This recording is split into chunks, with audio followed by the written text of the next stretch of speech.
welcome to Nancy's Workshop. I hope you're all having a wonderful day. So today we're going to be reviewing Bane of Asgard by Cinda Williams Chima. So I have the first book as a special edition from Joy, and they didn't do a sequel. So I was like, damn, how am I going to read the second book? Because it was with my subscription box, and I didn't love it enough to go out and buy the second book. But as luck would have it, publisher reached out and it was on the list of books like, hey, would you like to review any of these titles? I'm like, that one. I'll take that one.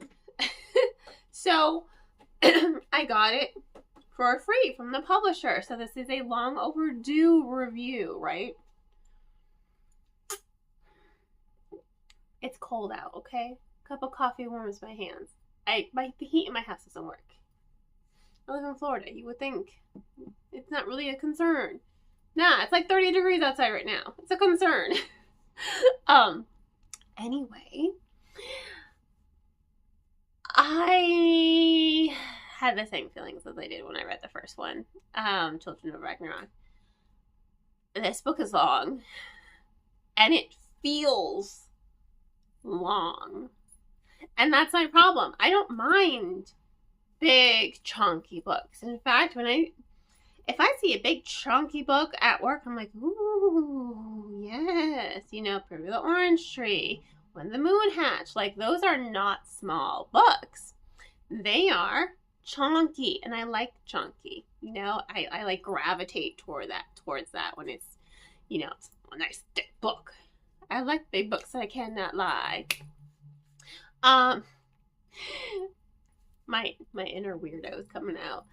So this book it feels long. I feel like this book could have easily have been split up into 2 separate books.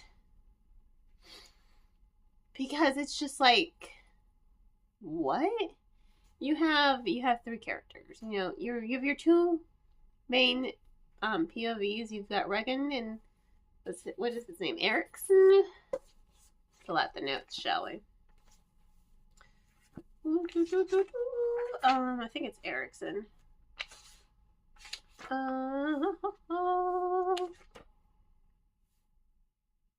Eric. That's it. Eric.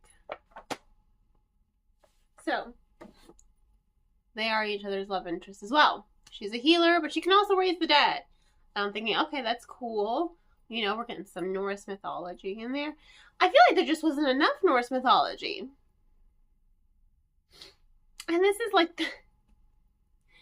is the first of 2 books that I read in January that I was disappointed in, because I think Norse mythology is incredibly fascinating.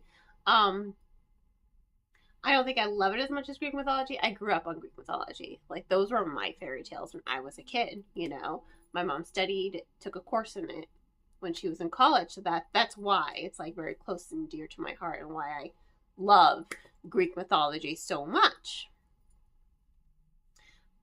But I do really like Norse mythology. I think the gods are absolutely fascinating.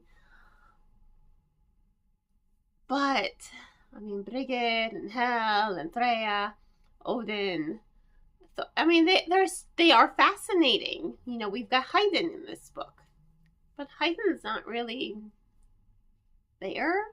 She's there, but she's not there, because she takes possession of another character, and the other character is the one that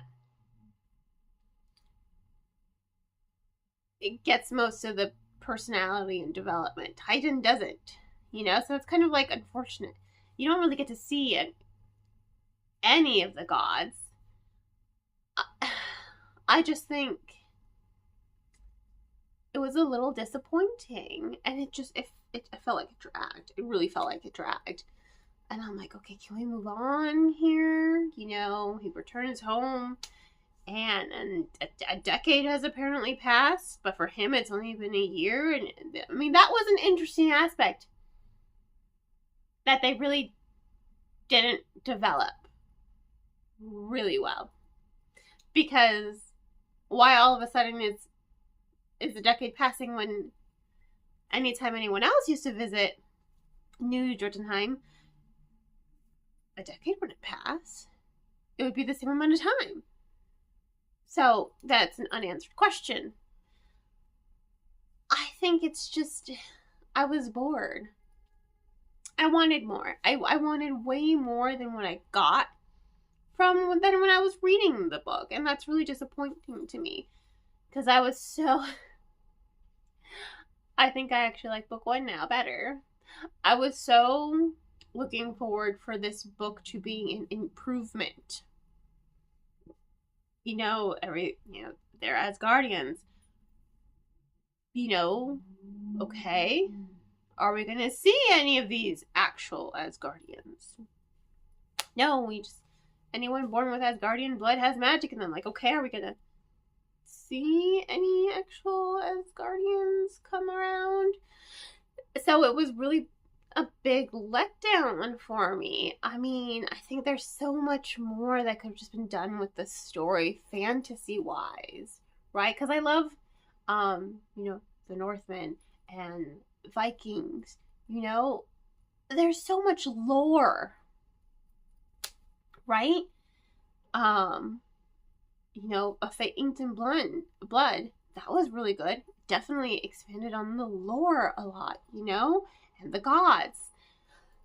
I just think this book should have had more of that fantasy aspect, and I feel like it was lacking a lot. And that's disappointing to me.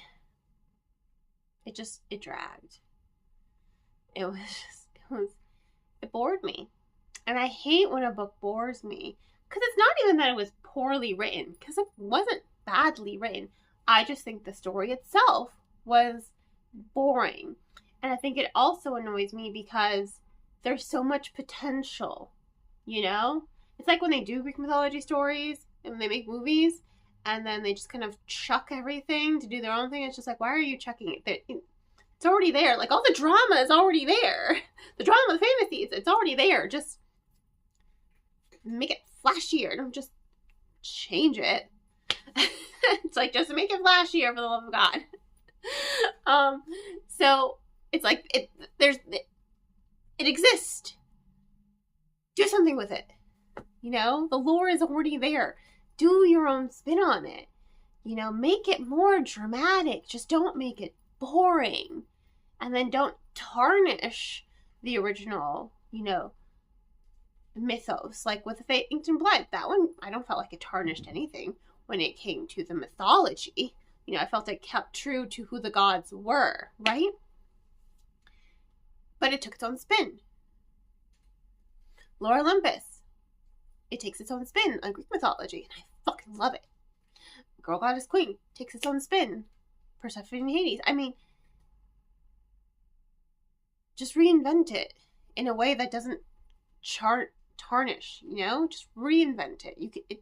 It's possible. I just named 3 ways that it was possible, and I just think it just did nothing with it. Because it's barely even there. And it was boring to me. I was bored. I shouldn't be bored when I'm reading about Norse mythology, because there are Vikings in the book.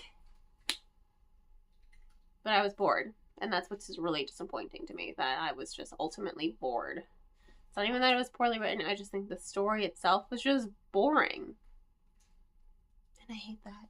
I think I hate above everything just being bored. It's like, there's so much out there. Do something with it. Reinvent it. Make it more fantastical. Just don't bore me. Don't bore me and don't tarnish what's there. Just do something. Or even if you do tarnish it, at least you've tried. At least you did something. Oh, I don't know. I just hate when a book bores me. That's like my biggest pet peeve. Because even the romance between the characters was just like, meh. Because they get separated until like the end of the book. And I'm like, okay. y'all did nothing. Just did nothing with it. So, yeah. I had wished for more. And I was very, very, very underwhelmed. In any case, thank you all for tuning in. Please don't forget to like, subscribe, and share with our building friends. I hope you all have a wonderful rest of your day. And as always, happy reading.